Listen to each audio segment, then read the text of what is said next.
वाशिमच्या बातमीने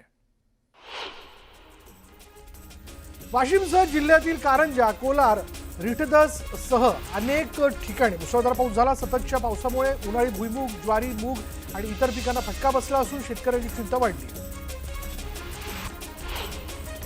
हिंगोली जिल्ह्यात मागील आठवड्यापासून पाऊस बरसतोय। सेनगाव तालुक्यातील सिंगी नागा इथे शेतामध्ये काढून ठेवलेली हळद पावसामुळे भिजली, त्यामुळे शेतकऱ्यांचं मोठं नुकसान झालं। अरबी समुद्रात तयार झालेल्या तीव्र कमी दाबाच्या पट्ट्यांचा परिणाम कोकण किनारपट्टीवरती होतोय। पुढील 2 दिवसात कमी दाबाचं क्षेत्र रत्नागिरी ते दापोली दरम्यान कोकण किनारपट्टी ओलांडणार असून वाऱ्याचा वेग ताशी 45 ते 55 असण्याचा अंदाज आहे आणि त्यामुळे कोकण आणि मध्य महाराष्ट्राला रेड अलर्ट देण्यात आला। बारामतीमध्ये मान्सूनपूर्व पावसाने जोरदार हजेरी लावली। सलग 5व्या दिवशीही पावसाची संततधार असल्यानं जनजीवन विस्कळीत झालं।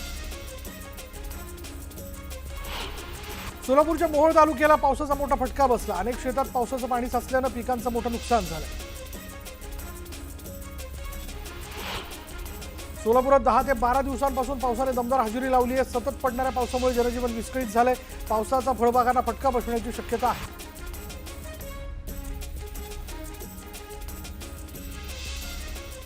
आता एक ब्रेकिंग न्यूज आहे की कोचीतील समुद्राजवळ एक विदेशी जहाज जे आहे, परदेशी जहाज जे आहे ते बुडाल्याचं कळतंय। हे जहाज नेमकं कसं बुडालं, नेमकं हे जहाज काही मालाची वाहतूक करत होतं, कोणत्या प्रकारचं हे जहाज होतं हे काय आपल्याला कळू शकलेलं नाही, पण एक परदेशी जहाज आहे जे बुडाल्याचं कळतंय। कोची जवळच्या समुद्रात ही घटना घडलेली आहे आणि आता ही घटना घडल्यानंतर नेमकी घटनास्थळी काय परिस्थिती आहे, काही बचाव कार्य सुरू आहे का, अधिक माहिती आपण जाणून घेणार आहोत। आमचे प्रतिनिधी विवेक गुप्ता आपल्या बरोबर आहेत। विवेक, क्या जानकारी इसके बारे में? हाँ विशाल, देखिए आपको बताना चाहेंगे ये जो मालवाहक जहाज है वो लीबिया का है और कोची समुद्र से कुछ ही दूर जब ये जहाज समुद्र में था तभी ये जहाज में कुछ तकनीकी खराबी आ गई थी और मौसम भी वहाँ पर ठीक नहीं चल रहा था, जिसकी वजह से जहाज में तकनीकी खराब होने की वजह से जहाज आधा से ज्यादा डूब चुका है। ये मालवाहक जहाज है लीबिया का, जिसके बाद उन्होंने एक डिस्ट्रेस कॉल अलार्म इशू किया। उसके बाद जो कोस्ट गार्ड है वो काफी ज्यादा एक्टिव हो गई और कोस्ट गार्ड जब तक पहुंचती वहां पे आधे से जहाज, आप देख सकते हैं अपने स्क्रीन पे भी, आधे से जहाज वो डूब चुका है और उसमें 24 लोग सवार थे। उसमें से 9 लोगों को अभी सुरक्षित बाहर निकाल दिया गया है। 15 जो लोग हैं वो अभी भी जहाज में फंसे हुए हैं और कोस्ट गार्ड की पूरी कोशिश है कि जो लोग जहाज में फंसे हुए हैं उन्हें जल्द से जल्द बाहर निकाला जाए। विशाल, धन्यवाद इस पूरी जानकारी के लिए। आणि ही छायाचित्र आपण बघतोय, या छायाचित्रांमधूनच आपल्याला कळतं की कशा पद्धतीने हे परदेशी मालवाहू जहाज जे आहे, म्हणजे साधारण आपण जर लक्षात घेतलं ते कशा पद्धतीने बुडालेलं आहे। एकतर एका बाजूला ते पूर्णतः कल्ल आहे, मोठे मोठे कंटेनर यावरती दिसत आहेत, ज्यातनं खरं तर मालाची ने-आण ही केली जात असावी।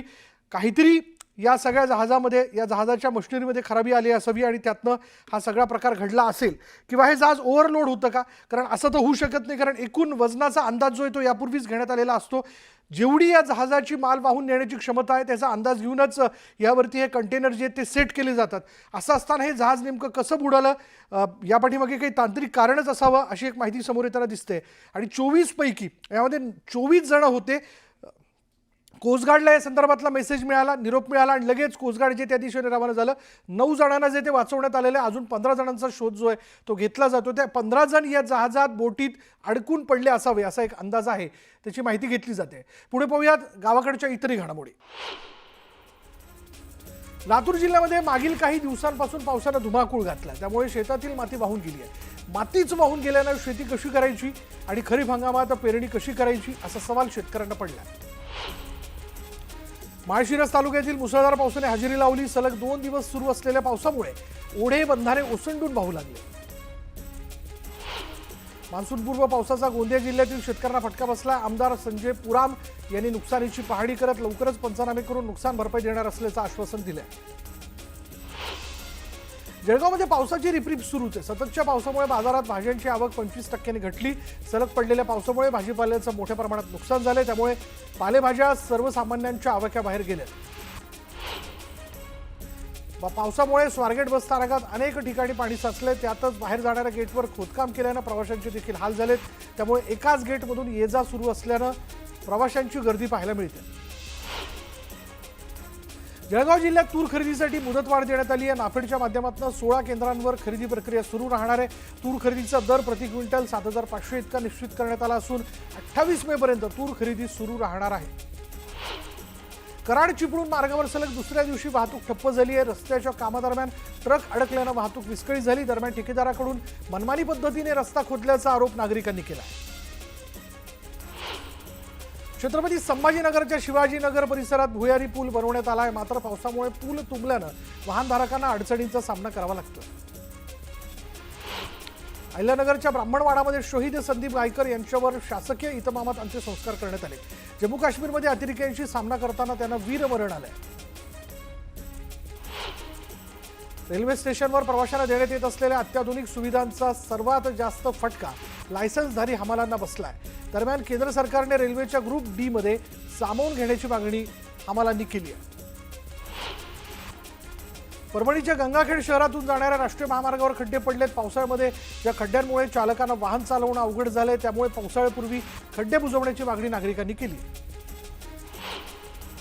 पुलाच्या कामादरम्यान नंदुरबार शहराला पाणीपुरवठा करणारी मुख्य पाईपलाईन फुटली. अनेक तासांच्या मेहनतीनंतर नगरपालिका प्रशासनाकडनं ही गळती बंद करण्यात आली आहे. वडगाव मावळ भूमी अभिलेख कर्मचाऱ्यांनी विविध प्रलंबित मागण्यांसाठी मागील 15 दिवसांपासून बेमुदत कामबंद आंदोलन पुकारलेलं आहे आणि त्यामुळे आता याचा फटका शेतकऱ्यांना बसलाय. जमिनीविषयीचं कामकाज ठप्प झाल्यानं शेतकरीही हवालदिल झाले. बुलढाणा जिल्ह्यात यंदा खरीपाच्या पेरणीसाठी तब्बल 7,41,000 हेक्टरवर नियोजन करण्यात येतंय. सोयाबीन कपाशीसह प्रमुख खरीप पिकासाठी मुबलक प्रमाणात बी बियाणं आणि खतांचा साठा असल्याची माहिती कृषी विभागाकडून देण्यात आली आहे. तर शेतकऱ्यांची फसवणूक करणाऱ्यांवर नजर ठेवण्याकरता 14 भरारी पथकही स्थापन करण्यात आली आहे. बीड पोलीस दलातील तब्बल 600 कर्मचाऱ्यांची बदली झाल्यानंतर आता महसूल विभागात बदली प्रक्रिया सुरू झालेल्या आहेत. आष्टी तालुक्यात वर्षानुवर्ष ठाण मांडून बसलेल्या 11 तलाठ्यांच्या बदल्या करण्यासाठी तहसीलदारांनी जिल्हाधिकाऱ्यांना पत्र लिहिलं. अहिल्यानगर दौंड महामार्गावरील रस्त्याचं काम अद्यापही अपूर्ण असून रस्त्याची अवस्था निकृष्ट असतानाही टोल नाक्यावर वसुलीला सुरुवात झाली आहे. तर 20 किलोमीटरच्या आतील स्थानिक वाहनांनाही टोल भरावा लागत असल्यानं नागरिकांमध्ये संतापाची लाट उसळली आणि याच प्रकरणी संतप्त स्थानिकांचं निलेश लंके आणि साजन पाचपुते यांच्या नेतृत्वात आंदोलन करण्यात आलं. खरीप हंगाम तोंडावर आलेला असताना दुसरीकडे विविध प्रलंबित मागण्यांसाठी मालेगावात मागील 19 दिवसांपासून कृषी सहाय्यकांचं काम बंद आंदोलन सुरू आहे आणि याचा सर्वात जास्त फटका शेतकऱ्यांना बसला आणि त्यामुळे यंदा खरीपाच्या विविध मोहिमांपासून शेतकऱ्यांना वंचित राहावं लागण्याची शक्यता आहे. मागील 1.5 वर्षांपासून अवजड वाहनांसाठी बंद करण्यात आलेल्या डामरखेड्याच्या नवीन पुलाचं काम अतिशय संथ गतीनं सुरू आहे. अंकलेश्वर बुराणपूर मार्गावरील पूल कमकुवत झाल्यानं नवीन पुलाचं काम हाती घेण्यात आलंय. मात्र मागील 4 वर्षांपासून हे काम अपूर्णच आहे. त्यामुळे पर्यायी मार्गाचा वापर करावा लागत असल्यानं विद्यार्थ्यांसह नागरिकांना याचा फटका बसतोय. हिंगोलीच्या कळमनुरी तालुक्यातील दाबडी इथल्या जादू टोण्याच्या उद्देशानं गावातील 2 घरांमध्ये हळद कुंकू, काळे बिब्बे, कागदी चिठ्ठ्या टाकत पूजा करण्यात आली होती. या प्रकरणी पोलिसांनी अज्ञाताविरोधात गुन्हा दाखल केला. जळगावात वक्फ संशोधन अधिनियम 2025 विरोधात जलसा ए आम सभेचं आयोजन करण्यात आलं होतं आणि यावेळी मुस्लिम समाजाच्या नेत्यांनी संविधान आणि वक्फ बोर्डाच्या हक्कांचं रक्षण करण्याचा निर्धार केला आहे आणि यावेळी हजारो मुस्लिम बांधवांनी एल्गार पुकारला. स्थानिक स्वराज्य संस्था निवडणुका घेण्याचे आदेश दिल्यानंतर निवडणूक आयोगाची लगबग सुरू झाली आहे. पालिकेकडे ईव्हीएम, बॅलेट पेपर, स्ट्रॉंग रूमच्या व्यवस्थेसंबंधी पत्राद्वारे विचारणा करण्यात आली. पंढरपूरमध्ये सकल मराठा समाजाने संभाजी भिडेंच्या वक्तव्याचा निषेध केला. शिवरायांचा तारखेनुसार होणारा राज्याभिषेक रद्द करण्याचं वक्तव्य भिडेंनी केलं होतं. बीडच्या रोशनपुरी ते छोटेवाडी गावाला जोडणाऱ्या रस्त्याची दुरावस्था झाली आहे. रस्ता दुरुस्तीसाठी महाराष्ट्र नवनिर्माण सेनेनं रस्त्यावर झोपडी उभारून अनोखं आंदोलन केलं. बीडच्या वंजारवाडीमध्ये माजी सरपंचासह एका कुटुंबाला बेदम मारहाण करण्यात आली. मारहाणीत जखमी झालेल्यांवर बीडच्या जिल्हा रुग्णालयात उपचार सुरू आहेत. मारहाण प्रकरणात गुन्हा दाखल करण्यात आला. बच्चू कडू यांच्यासोबत 4 सहकाऱ्यांनी पोलिसांना मारहाण करून शासकीय कामात अडथळे आणण्याच्या प्रकरणात निर्दोष मुक्तता करण्यात आली आहे. बच्चू कडूंसह 6 जणांची निर्दोष मुक्तता करण्यात आल्यानं कडूंना मोठा दिलासा मिळाला आहे. शिक्षक भरती घोटाळ्यात भाजपचे माजी खासदार सुनील मेंढे आणि त्यांचे बंधू सतीश मेंढे यांच्यावर अटकेची टांगती तलवार आहे. कार्यकाळात देखील बोगस कागदपत्रांच्या आधारे शालार्थ आयडी तयार केल्याचा संशय पोलिसांनी व्यक्त केला. माओवाद्यांचा सर्वोच्च नेता गंगना उर्फ बसवराजूला सुरक्षा दलानं ठार केलं. चकमकीच्या ठिकाणी बसवराजूची डायरीही जवानांना सापडली. त्यातील एका पानावर आत्मसमर्पित माओवाद्यांचा पथक डीआरजी म्हणजेच डिस्ट्रिक्ट रिझर्व्ह गार्ड यांचा उल्लेख करून माओवादी सहकाऱ्यांना उद्देशून गंगनाने एक संदेश लिहिलेला आढळून आला. धुळ्यातील गुलमोहर शासकीय विश्रामगृहातील कॅश प्रकरणातील निलंबित स्वीय सहाय्यक किशोर पाटील यांची चौकशी करण्यात आली. तब्बल 4.5 तास त्यांची चौकशी झाली आहे. जळगावच्या चोपडा तालुक्यातील विद्यार्थ्यांना मोफत पुस्तक वाटप केलं जाणार आहे. तालुक्यातील 38,400 विद्यार्थ्यांनी ही पुस्तक वाटप केलं जाणार आहे. जळगावच्या सावदा इथल्या विठ्ठल मंदिरात आंबा आणि मोगऱ्याची आकर्षक आरास करण्यात आली. श्री विठ्ठल रुक्मिणी माऊलीच्या दर्शनासाठी भाविकांनी गर्दी केली आहे. चिपळूणमध्ये शिवसेना उभाटाला मोठा धक्का बसवणार आहे. उभाटाच्या तालुका प्रमुख पदाचा राजीनामा दिलेले विनोद झगडे शिवसेनेत प्रवेश करणार असल्याची माहिती उदय सामंत यांनी दिली. उदय सामंत यांच्या पत्रकार परिषदेला विनोद झगडे उपस्थित होते. 26 मे रोजी केंद्रीय गृहमंत्री अमित शहा यांच्या उपस्थितीत नांदेडमध्ये भाजपची शंखनाद सभा होणार आहे, अशी माहिती खासदार अशोक चव्हाण यांनी दिली. ऑपरेशन सिंदूरच्या यशाचा शंखनाद, भारतीय सैन्य दलाच्या शौर्याचा शंखनाद आणि आगामी स्थानिक निवडणुकांचा हा शंखनाद असेल, असं वक्तव्य अशोक चव्हाण यांनी केलंय. खासदार संजय राऊत यांनी मनसे आणि शिवसेनेच्या युतीबाबत मोठं वक्तव्य केलं. मनसेसोबत दिलसे युती करणार, मनसेबाबत सकारात्मक पाऊल टाकायला हरकत नाही, अशी ठाकरेंची भूमिका असल्याचं संजय राऊत म्हणाले.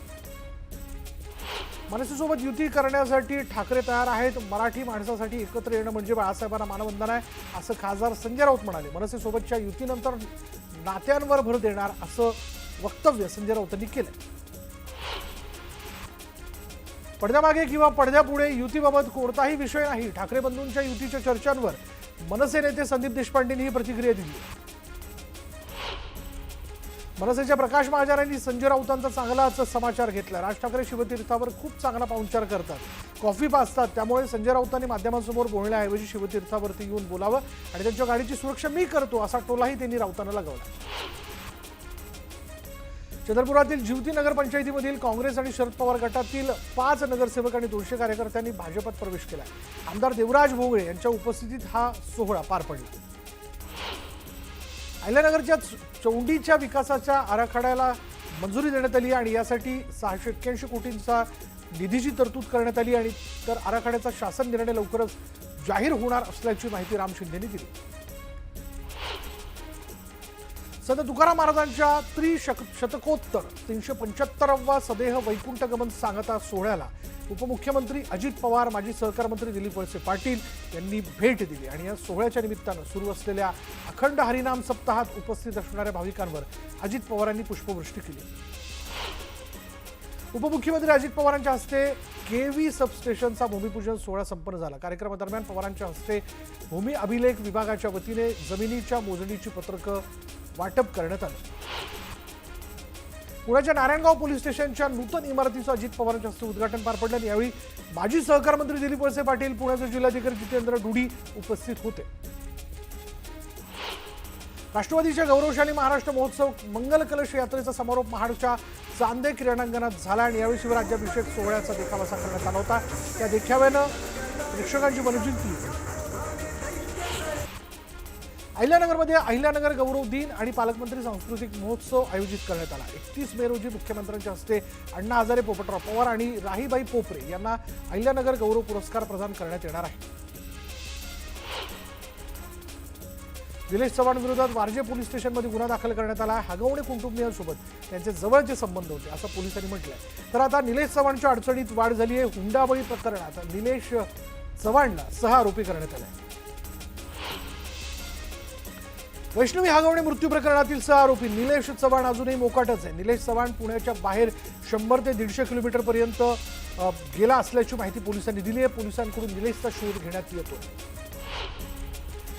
गेल्या काही दिवसांपासून फरार असलेल्या निलेश चव्हाणचा शस्त्र परवाना पुणे पोलिसांनी रद्द केला आहे. वारजे पोलीस ठाण्याकडून आयुक्तांकडे प्रस्ताव गेल्यानंतर तातडीने परवाना रद्द करण्यात आला आहे. दरम्यान जालिंदर सुपेकर हे अतिरिक्त आयुक्त असताना शस्त्र परवाना दिल्याचं उघड झालं. निलेश चव्हाणच्या घरी पोलिसांकडून छापेमारी करण्यात आली. कारवाईमध्ये लॅपटॉप जप्त करण्यात आलेला आहे, मात्र बंदूक सापडली नसल्याची माहिती समोर आली. वैष्णवीच्या कुटुंबियांना बंदुकीचा धाक दाखवल्याच्या आरोपानंतर ही कारवाई करण्यात आली. मयुरी जगताप प्रकरणी महिला आयोगाने योग्य सल्ला दिला असता तर मयुरीला तिचा अधिकार मिळाला असता, असं म्हणत उपसभापती नीलम गोरेंनी रुपाली चाकणकरांवर निशाणा साधला.